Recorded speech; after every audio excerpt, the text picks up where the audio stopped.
Hello, welcome to Project Find Your Fire. I'm April. And I'm Kelly. We are here today on Everyday Spark, and we want to share with you a little bit about what we can be thankful for and spark joy today and every day.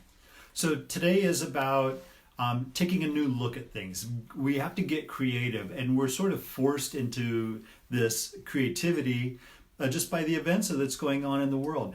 But there are so many people who I'm noticing who feel like they have to be stuck in the house and give up those things that they love to do. But in reality, you don't have to give up too much of anything. Now, realistically speaking, there are some things that we just can't do now. But take a look at some of the things that you really love, and that you don't have to stop doing those. You can still find creative ways to do that. So we were just talking about some different ways that maybe people can take their passions and their purpose and not only do them in a different way, but maybe giving them in a different way. So I was just thinking of all these wonderful fishermen and women who fish. We don't fish, but we have such an appreciation for people that go out and fish, and sometimes you catch and release, and sometimes people fish for food. But if you're somebody who fishes, maybe this is a great time that you can go out and fish and put food on the table or make a meal for somebody who needs one. So there's just so many things that we thought about. One of the things I know has been interesting for people who go out and do a lot of social working out. So go to gyms. This is just a really unique time where you can come in your home or outside or in your garage or in your basement or in a little space, and now you have an opportunity to think differently on how you are exercising. So it's like mixing it up, and this is so good for your brain and so good for your body to be intentional and to be challenged to come up with something new. But what we really want to spark joy in you is that your passions are so important. The things that you love are so important to continue to do.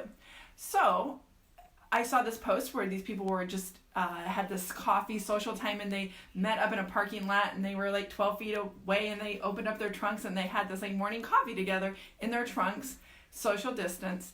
And it was just a few people, and I thought, what a way to still be able to look people in the eye and communicate and wish them well and enjoy their company. We believe that the social distancing is really more a physical distancing, and that there are ways to socially still connect with people, and we encourage that. Check on your neighbors, check on your family and friends. There are many people who we know who are having still block parties. They enjoy hanging out with their neighbors and their friends, and they'll have everybody come out into their front yards and their driveways and their lawn chairs, and they can still talk back and forth with each other. They can play a game of cornhole across the yard and still maintain that physical distance, but still maintain that social relationship. And that's really important for a lot of us, is to maintain those relationships, not just with other people, but with ourselves, keeping ourselves healthy while we're doing all of this. And another way is being creative with your passions is to share those with others. Share those with your community, share those with people in your neighborhood, again, like that. But if you like to read, maybe you can read a book to someone and tape it and send it to someone, or maybe you can get on live with nieces or children or family or friends and read a book to them and just giggle and laugh and enjoy this. Our daughter was a little bummed that, well, both the kids are bummed that we're homeschooling now and they don't get to hang out with their friends all day every day. But then our youngest discovered that from the platform they're using in school, that she could do a video call. And so she set up a video call with many of her friends, and so she could still hang out with her friends and see each other and talk to each other and still interact in that way. It's just from a physical distance. But there are creative alternatives to the things that we're missing. We don't have to miss those.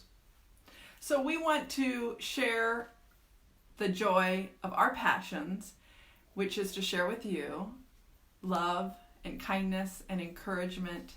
Be courageous. This is a beautiful time to show humanity, to be love, and show kindness.